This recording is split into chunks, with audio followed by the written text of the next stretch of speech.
Bonjour, nous allons vous présenter les différents mathématiciens qui ont marqué nos années scolaires. Ce projet a été réalisé par des élèves de première et terminale SPEMA du GLFL durant l'année scolaire 2023-2024. Il a été encadré par Madame Rouba Abdallah, prof de SPEMAT au GLFL. Et a été coordonné, dirigé et mis en voie par Maya El-Haber et Elsa Arbez. Nous vous présenterons dans cette bibliographie Thalès, Pythagore, Euclide, Al-Kashi, Neper, Bernoulli, Euler, Gauss, Schall et Venn. Thalès de Milet. Il est né en 653 avant Jésus-Christ et est considéré comme un pionnier de la pensée rationnelle et des fondements mathématiques. Il est souvent crédité comme l'un des premiers à avoir cherché des explications naturelles aux phénomènes. De même, ce mathématicien est surtout réputé pour le théorème qui porte son nom. Ce théorème énonce que dans un triangle où une droite est tracée parallèlement à l'un des côtés, les segments découpés sur les deux autres côtés sont proportionnels. Vous vous en servirez dans les exercices de mathématiques pour calculer une longueur au sein de certaines figures géométriques. Ce théorème s'applique de la sorte. Soit deux droites AB et AC séquentes en A, M est un point de la droite AB et N est un point de la droite AC. Si les droites BC et MN sont parallèles, alors les triangles AMN et ABC ont leur côté associé proportionnel. D'autre part, la réciproque sert à démontrer que deux droites sont parallèles. Et on obtient le rapport suivant. AM sur AB égale AN sur AC égale NM sur CB. Il existe trois cas différents comme c'est présenté ci-contre, assurant que les dimensions du triangle AMN sont proportionnelles aux dimensions du triangle ABC. Il est possible d'utiliser ce théorème dans la vie courante. Par exemple, Thalès l'a utilisé une première fois pour déterminer la hauteur de la pyramide de Képis en Égypte. Donc, comme lui, il est possible d'utiliser ce théorème pour calculer une distance quelconque. Maintenant, nous allons vous parler de Pythagore. C'est un mathématicien et philosophe grec renommé, né vers 570 avant Jésus-Christ sur l'île de Samos. Il est notamment célèbre pour son théorème, le théorème de Pythagore, qui demeure un pilier de la géométrie. Il est essentiel en géométrie, en trigonométrie et en physique. Surtout, il peut être utilisé pour calculer des distances et résoudre divers problèmes impliquant des triangles rectangles. Il affirme que dans un triangle rectangle, le carré de la longueur de l'hypoténuse est égal à la somme des carrés des longueurs des deux autres côtés. Il est très utile au sein de la vie quotidienne, comme par exemple pour planifier la disposition de cette armoire dans une salle. Pour cela, on prend les dimensions de l'armoire et on évalue sa longueur pour voir si elle pourrait être calée parmi les 2,20 mètres de hauteur entre le sol et le plafond. Et ensuite, on en déduit sa longueur qui est de 2,21 mètres. Et on en conclut que nous n'arriverons pas à la mettre dans cette salle puisqu'il serait impossible de la remonter. Euclide. Euclide est un mathématicien grec né en 325 avant Jésus-Christ et décédé en 265 avant Jésus-Christ. Il est souvent connu sous le nom de père de la géométrie, surtout grâce à son œuvre fondatrice Les Éléments, qui implante les bases de la géométrie euclidienne et de l'arithmétique théorique. Peu de détails fiables sont connus sur sa vie. Il aurait vécu à Alexandrie vers 300 avant Jésus-Christ. Certaines théories spéculent même qu'il pourrait avoir été un pseudonyme collectif ou le fondateur d'une école mathématique. Il est surtout reconnu pour la création de la division euclidienne, qui cite que pour deux entiers A et B non nuls, il existe des entiers Q, quotient et R restent, tels que A égale B fois Q plus R, avec R compris entre 0 inclus et la valeur absolue de B exclue. Division 23 par 4. Le quotient est 5 et le reste est 3. Cette division comprend deux distinctes propriétés. Celle de l'unicité, qui admet que le quotient et le reste sont uniques, et celle de l'interdiction, soit le fait que la division par 0 est impossible. La division euclidienne est utilisée dans l'algorithme d'Euclide pour calculer le PGCD et dans l'arithmétique modulaire essentielle en cryptographie, et elle s'étend aux entiers relatifs et polynômes dans des structures appelées anneaux euclidiens. Elle est aussi très utile dans la vie courante, comme pour la répartition des bénéfices d'une entreprise, et même le partage d'objets. Par exemple, si vous devez partager 25 bonbons entre 4 amis, la division euclidienne vous aide à déterminer que chaque ami recevra 6 bonbons. Il s'agit du quotient et il recevra un bonbon. Jamshed Al-Kashi. Il est un mathématicien et astronome perse né vers 1380 à Kashan au nord-ouest de l'Iran. Après une prospérité économique dans la région, il devient capable d'exploiter à travers ses différentes recherches sa passion pour l'astronomie, les maths et la physique. Il a fait plusieurs contributions scientifiques dont la formule d'Al-Kashi, qui relie la longueur des côtés en utilisant le cosinus d'un des angles du triangle. Dans le triangle rectangle, si A est la longueur de l'hypoténuse, alors cosinus A égale 0. Et on retrouve le théorème de Pythagore classique. Ce théorème apparaît dans son livre intitulé Miftah al-Hissab, soit clé de l'arithmétique. Il a déterminé donc que A carré est égal à B carré plus C carré moins 2 fois B fois C fois le cosinus de A. Mais aussi, cet exploit ne se limite pas seulement à cette formule. Il calcule pi avec une précision égale à 9 chiffres en base 60, ce qui correspond à 16 décimales. Et aussi, il calcule des tables trigonométriques avec une précision inégalée. Ici, la consigne nous demande de trouver la mesure de l'angle GAI en degrés dans le triangle GIA, connaissant la longueur des trois côtés ainsi que la mesure d'un des angles. Pour cela, on va utiliser la formule du théorème d'Al-Kashi. Remplacer chacun des éléments de la formule par une mesure du triangle. On complète le reste de la formule en remplaçant par les valeurs connues, bien que cosinus de alpha reste tel quel puisqu'on ne connaît pas la mesure de l'angle GAI. On développe la formule afin d'isoler l'inconnu pour trouver sa valeur. Maintenant qu'on a réussi à isoler le cosinus, on trouve sa valeur et on apprend que cosinus alpha est égal à 1,5. L'angle GAI est égal à cosinus moins 1 de 1,5. En tapant cela sur la calculatrice, on trouve que la valeur de l'angle GAI est 60 degrés.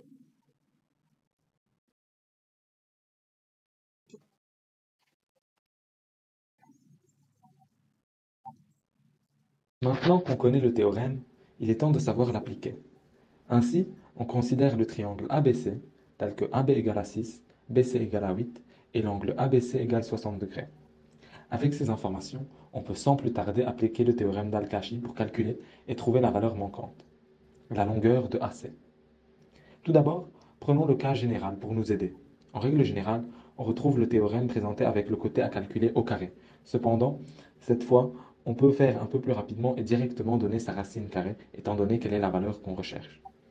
Le C correspond au côté AC, le A au côté AB et le alpha à notre angle ABC. Remplaçons vite tout ça.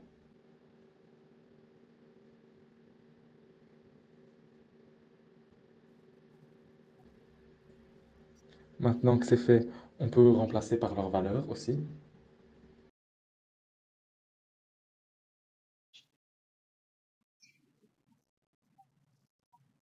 Enfin, on n'hésite pas à utiliser la machine à calculer pour ne pas faire d'erreur de calcul et trouver notre valeur manquante. Cette valeur est donc racine carrée de 52, qu'on simplifie à 2 racines carrées de 13.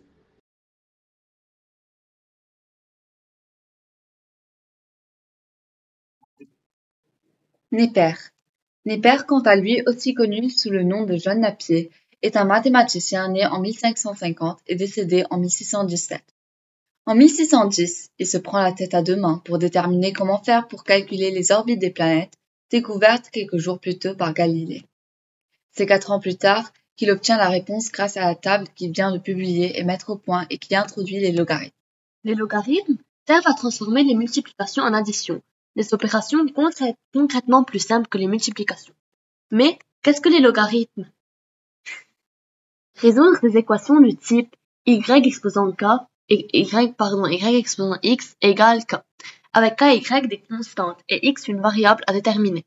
Pour la résoudre, on résout le log de y de k égale à x. Voyons un exemple plus concret. Nous allons essayer de résoudre les deux exposants x est égal à 4096. Pour cela, nous allons utiliser la variable. Afin de déterminer la valeur de x, nous allons utiliser log base de 4096, ce qui va nous donner que x va être égal à 12, et donc 2 exposant 12 est égal à 4096. Il a déterminé en gros que log x plus y est égal à log x plus log y. Pour représenter les petits nombres et les grands nombres sur un même axe, on utilise une échelle logarithmique. Nicolas Bernoulli. Nous allons parler de Nicolas Bernoulli, qui est un mathématicien suisse né le 21 octobre 1687 à Bâle, au sein de la famille Bernoulli, comprenant plusieurs mathématiciens éminents. Il manifeste très tôt un vif intérêt pour les probabilités et la statistique, influencé par l'environnement familial, propice à l'échange et au développement des idées mathématiques. Il est surtout connu pour son théorème de la loi des grands nombres, qui est devenu fondamental dans la modélisation probabiliste. Il est possible de voir ici la famille de Bernoulli riche en génie mathématique. Le théorème de la loi des grands nombres affirme que lorsque nous répétons l'expérience aléatoire un grand nombre de fois, la moyenne des résultats observés tend à se rapprocher de la moyenne théorique de la valeur attendue de l'expérience. Autrement dit, à mesure que le nombre d'essais augmente, les résultats deviennent de plus en plus prédictibles et se stabilisent autour de la valeur théorique. On va prendre l'exemple du dé à 6 faces. La moyenne théorique des résultats possibles est de 3,5. Maintenant, si nous lançons le dé seulement quelques fois, le résultat peut varier considérablement autour de cette moyenne théorique. Cependant, à mesure que nous lançons le dé un plus grand nombre de fois, la moyenne des résultats observés se stabilise et converge vers 3,5. La raison derrière cette convergence est liée à la notion de probabilité, et donc, plus nous effectuerons d'essais, plus la probabilité que le résultat moyen se rapproche de la moyenne théorique devient élevée.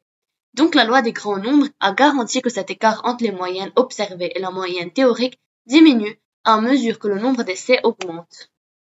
Donc la loi des grands nombres a fourni un cadre mathématique solide pour évaluer les risques et prendre des décisions éclairées dans un contexte d'incertitude, ce qui a eu des implications directes sur les pratiques commerciales et financières de l'époque.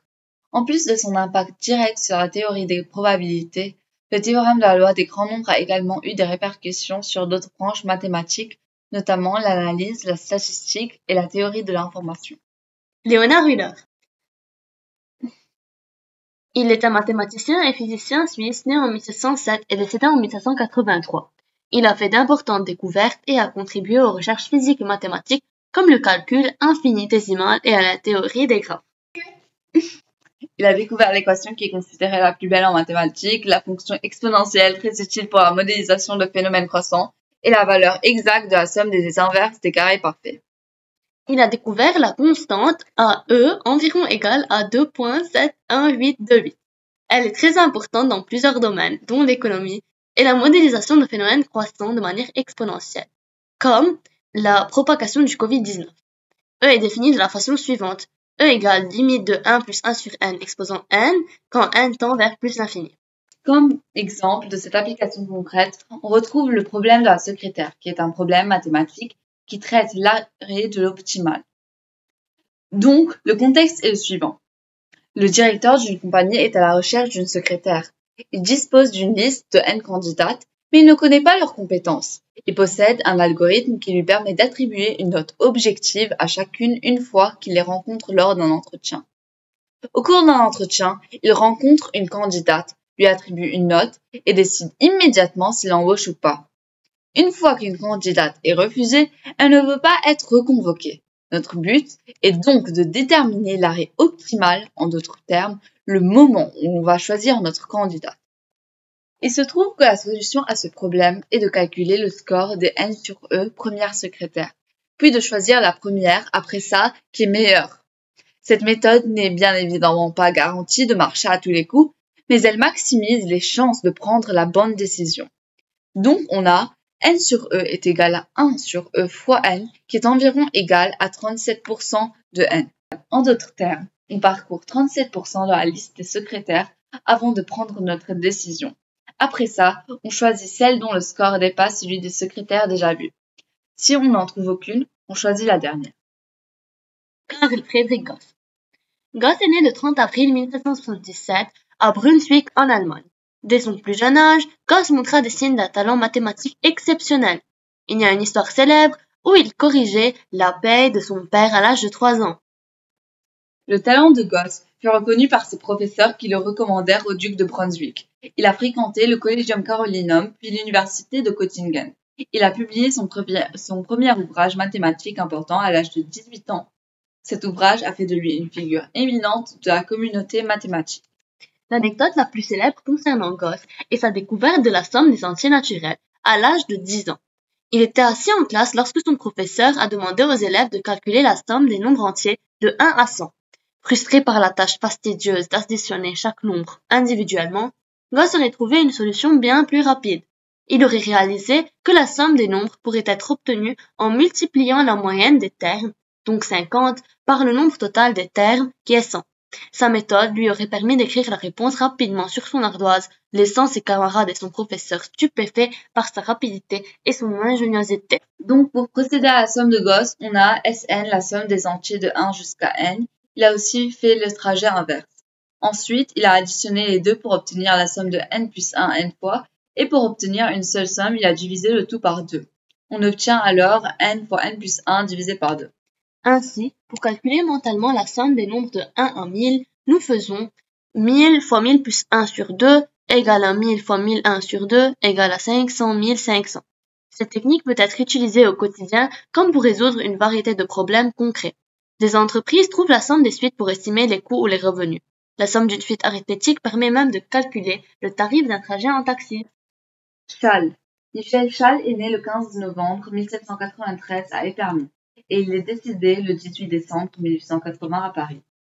Bien que ses contributions à la mathématique aient été significatives, il est surtout célèbre pour la relation de Schall qui est fondamentale en algèbre linéaire et en géométrie. Elle établit un lien entre les opérations d'addition et de soustraction dans un espace vectoriel. Elle permet de calculer la somme de deux vecteurs dans un espace affine, quand l'extrémité du premier est choisie égale à l'origine du second. Elle s'énonce de la manière suivante. Dans le triangle ABC suivant, AC vecteur égale AB vecteur plus BC vecteur. Cette relation est extrêmement utile pour décrire une relation entre des angles orientés en géométrie plane. Grâce à elle, il est aussi possible d'exprimer des mesures algébriques sur une droite orientée. Cette relation est aussi en lien avec le calcul intégral. John Venn. John Venn est né en 1834 et décédé en 1923. C'est un mathématicien britannique ayant conçu les diagrammes de Venn, employés dans beaucoup de domaines, notamment en probabilité statistique et en informatique. Les diagrammes de Venn. Un diagramme de Venn est un diagramme qui illustre les relations entre des ensembles de données. Ils permettent de regrouper les données en sous-ensembles qui dépendent des caractéristiques des données qui les composent. Le diagramme de Venn est un outil qui peut être utilisé de façon quotidienne, comme pour la gestion des achats quotidiens, donc pour trouver des achats communs pour la maison. Son utilisation est donc polyvalente. Ce projet a été réalisé par des élèves de seconde, première et terminale SPEMA du GLFL durant l'année scolaire 2023-2024. Voilà les noms de tous ceux qui ont participé, ainsi que le mathématicien de chacun. Merci. Merci beaucoup.